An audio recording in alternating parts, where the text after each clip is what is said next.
ശബരിമല സ്വർണ്ണക്കൊള്ള കേസിൽ ഇടക്കാല അന്വേഷണ റിപ്പോർട്ട് ഇന്ന് ഹൈക്കോടതിയിൽ. സ്വർണ്ണപ്പാളികളിൽ നടത്തിയ ശാസ്ത്രീയ പരിശോധനാ ഫലം അടക്കം ഉൾപ്പെടുത്തിയ റിപ്പോർട്ട് തന്ത്രിയുടെയും പോറ്റിയുടെയും ജാമ്യാപേക്ഷ ഇന്ന് കൊല്ലം വിജിലൻസ് കോടതിയിൽ.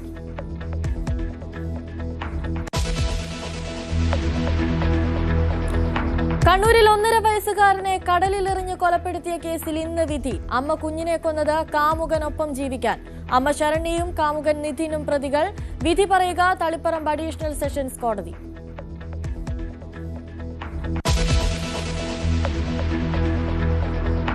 കോൺഗ്രസിന്റെ വിജയ സംഗമം ഇന്ന്. രാഹുൽ ഗാന്ധി പങ്കെടുക്കും. കൊച്ചിയിൽ നടക്കുന്ന പരിപാടിയിൽ കോൺഗ്രസിന്റെ തെരഞ്ഞെടുപ്പ് ഒരുക്കങ്ങൾക്ക് തുടക്കമാകും.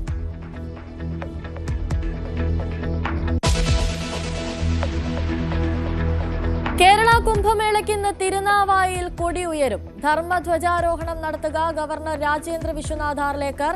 മഹാമാഘ മഹോത്സവം ഫെബ്രുവരി 3 വരെ.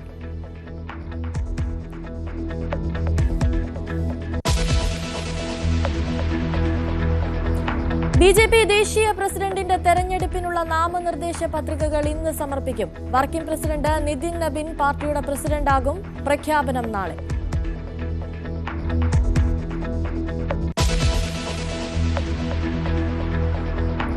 രണ്ടാം പിണറായി സർക്കാരിന്റെ അവസാന നിയമസഭാ സമ്മേളനം നാളെ മുതൽ. Budget 29-ന് Sabarimala സ്വർണ്ണക്കൊള്ളയും Rahul മാങ്കൂട്ടവും തീപാറുന്ന വിഷയങ്ങളാകും.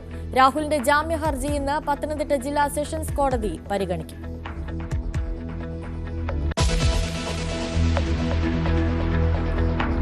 UAE president Mohammed bin Zayed Al Nahyan ഇന്ന് ഇന്ത്യയിൽ. നഹ്യാന്റെ 3ാമത്തെ ഔദ്യോഗിക ഇന്ത്യ സന്ദർശനം.